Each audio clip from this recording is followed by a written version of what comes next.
Au-delà des nuages, des vents qui grondent, sur terre, dans le ciel, le pouls du monde, info qui tourne et qui résonne. Le Doc News capte chaque onde. Les nuages dansent le bas. Salut à toutes, c'est le Doc News pour la news, j'espère que vous allez bien. Moi ça super, on est parti sur de la news vaisselle cargo. Et oui, là je viens de tomber sur le Trawels Fensten, un bateau qui a eu une avarie moteur il y a même pas moins d'une journée au moment où je fais cette vidéo. Avec une opération de sauvetage, je vais rentrer ça dans les détails tout de suite, donc voilà.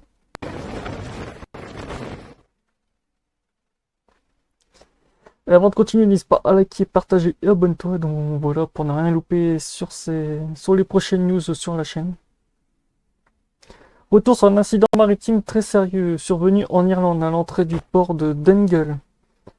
Le Trawest Fannestent IMO 92 444 65, un navire de pêche immatriculé en France, s'est échoué sur les rochers avec 14 membres d'équipage à bord.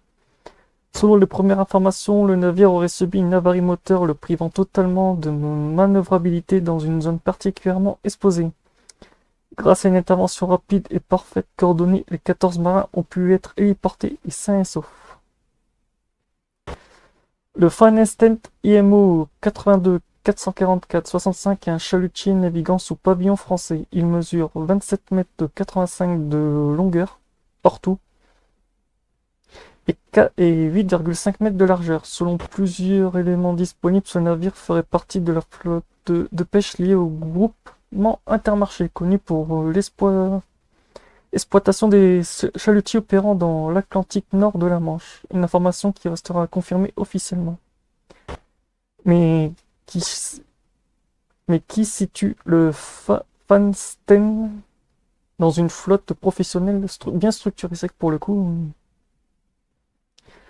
le Fansnet évoluait au large de la côte sud-ouest de l'Irlande, une zone réputée pour ses conditions météo et maritimes parfois difficiles. Alors qu'il se trouve à proximité immédiate de l'entrée du port de Dublin, le chalutier aurait été victime d'une avarie moteur majeure, entraînant une perte totale ou partielle de propulsion.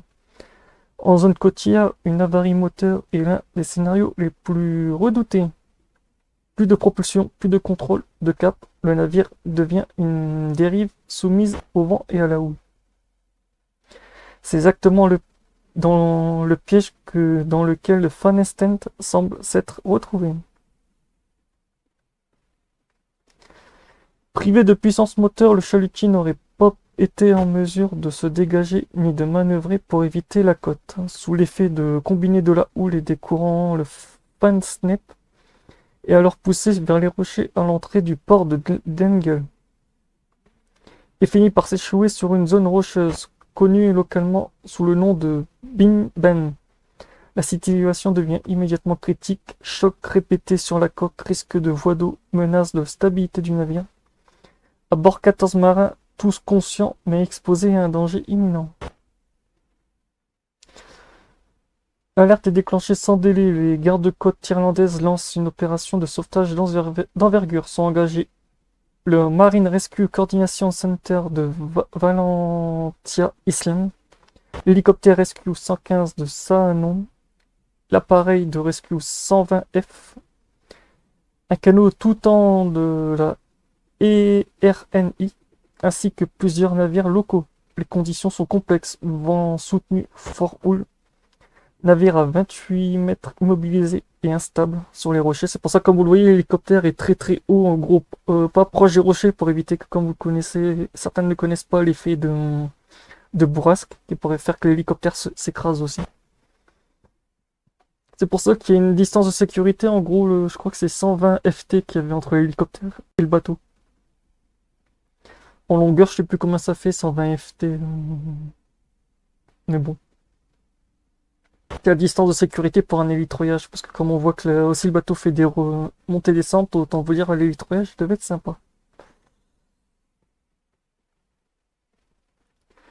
Les hélicoptères se positionnent au-dessus de Trawest Fence, un 1-1, les membres d'équipage sont litroliés depuis le pont, dans des conditions particulièrement délicates. Chaque manœuvre exige une coordination parfaite. Le navire bouge sous l'impact des vagues. Le vent perturbe la stabilité de l'appareil. Le timing doit être millimétré. En plus de ça, oui, avec des vents comme ça, là, t'as une surconsommation sur l'hélicoptère. Les 14 marins sont évacués avec succès, sans blessure signalée.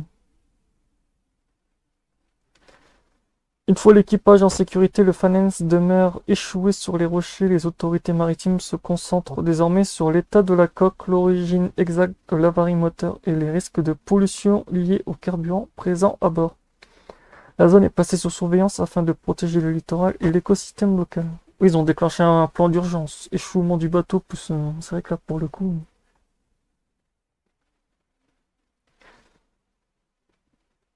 Cette opération met en lumière le professionnalisme exemplaire des secours irlandais. La coordination entre les gardes-côtes, la RNIL, les équipages d'hélicoptères et les moyens nautiques locaux a permis d'éviter un drame humain. À cet endroit précis, une avarie moteur sur un chalutier de cette taille aurait pu avoir des conséquences plus catastrophiques.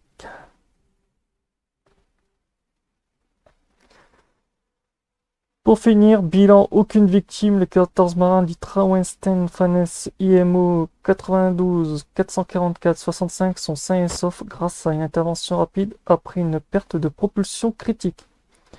Si ce type de décryptage maritime vous intéresse, pensez à vous abonner à la chaîne Le Doc News, à liker. À très bientôt et prudence en mer. Et oui. Sur la chaîne, on fait tout ce qui touche le maritime et j'en passe. Il n'y a pas que les news comme des grosses sites de drogue et tout que j'avais fait récemment. Donc voilà.